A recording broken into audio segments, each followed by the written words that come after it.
आप सभी का स्वागत है हमारे इस संस्कृत शिक्षा तंत्र चैनल पर। आज हम कुछ टॉपिकों के बारे में पढ़ने वाले हैं जो संस्कृत साहित्य के इतिहास से रिलेटेड है, उससे संबंधित है, जो हम पढ़ेंगे, जिसका हमें जानकारी कहें तो कई प्रकार से मिलता है। तो हम चलिए आपको गूगल से पढ़ाते हैं कुछ। जैसे यहाँ देखिए, हम पढ़ते हैं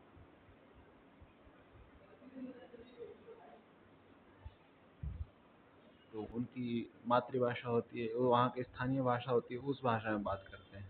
और पहले के लोग कहीं भी जाएंगे तो सब है किस भाषा में बात करते थे? संस्कृत भाषा में। यहाँ देखिए क्या कहा है, ऋग्वेद काल से लेकर आज तक संस्कृत भाषा के माध्यम सभी प्रकार के वाङ्मय का निर्माण होता आ रहा है। यहाँ ऋग्वेद से लेकर क्या है, आधुनिक समय तक लेकर यहाँ की संस्कृत भाषा का प्रयोग किया गया है। अरे संस्कृत वाङ्मय का निर्माण करते हैं। हिमालय से लेकर कन्याकुमारी के छोर तक किसी न किसी रूप में संस्कृत का अध्ययन अध्यापन होता चला आ रहा है। भारतीय संस्कृति में इन विचार की धारा माध्यम होकर अनेक भाषा दृष्टियों से धर्मनिरपेक्ष सेक्युलर हो गया। ये देखिए क्या हो गया है, ये अनेक दृष्टियों के माध्यम से सेक्युलर रही है। इस तरह की धार्मिक साहित्यिक आध्यात्मिक, ये देखिए ये जो भाषा के माध्यम बताया गया है ये हमारे इम्पोर्टेंट है।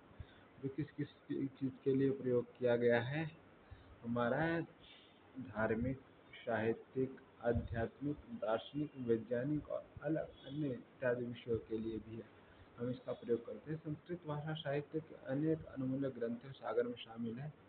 इतना समृद्ध साहित्य की दूसरी प्राचीन भाषा है ही नहीं।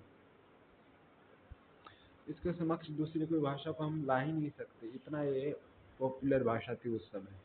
और इस समय भी बहुत पॉपुलर भाषा है, लेकिन इसका स्थान हम अभी नहीं देते हैं। जैसे देखिए हमें कहा गया है कि संस्कृत साहित्य में महत्व क्या है। हम चलिए यहाँ एक बार नज़र डालते हैं। ये है, देखिए क्या है, ये है पांडुलिपि। तो कहाँ है? बिहार, नेपाल, देवमालय पांडुलिपि संस्कृत में वर्णित प्राचीन सुरक्षित ये लिपि। एक किस समय की बात कर रहे हैं? ये है 11वीं शताब्दी की बात कर रहे हैं।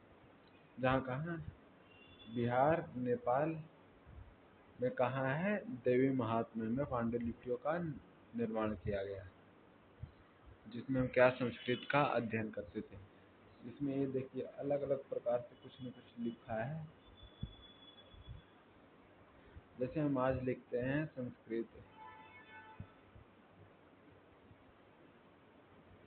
उसी प्रकार उस समय भी लिखते थे ये भाषाएं।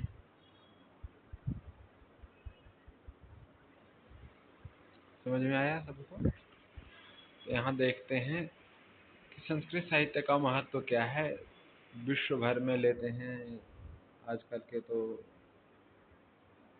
हम अनेक विचारों से कर सकते हैं। विश्व भर के समस्त प्राचीन भाषाओं में संस्कृत का सर्वप्रथम उच्च स्थान रहा है। विश्व साहित्य में पहली पुस्तक ऋग्वेद। देखिए यहाँ क्या है, पहली पुस्तक कौन सी है? ऋग्वेद है। भारतीय संस्कृति का रहस्य इसी भाषा में नहीं था। संस्कृत अध्ययन किए बिना भारतीय संस्कृति का पूर्व ज्ञान संभव नहीं है।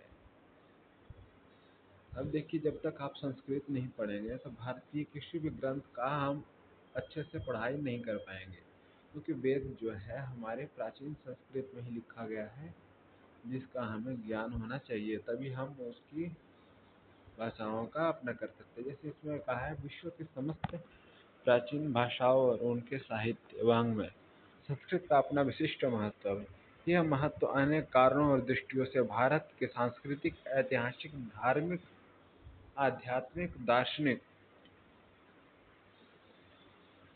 देखिए क्या है, भारत की जो संस्कृति है वो किससे है? ऐतिहासिक है,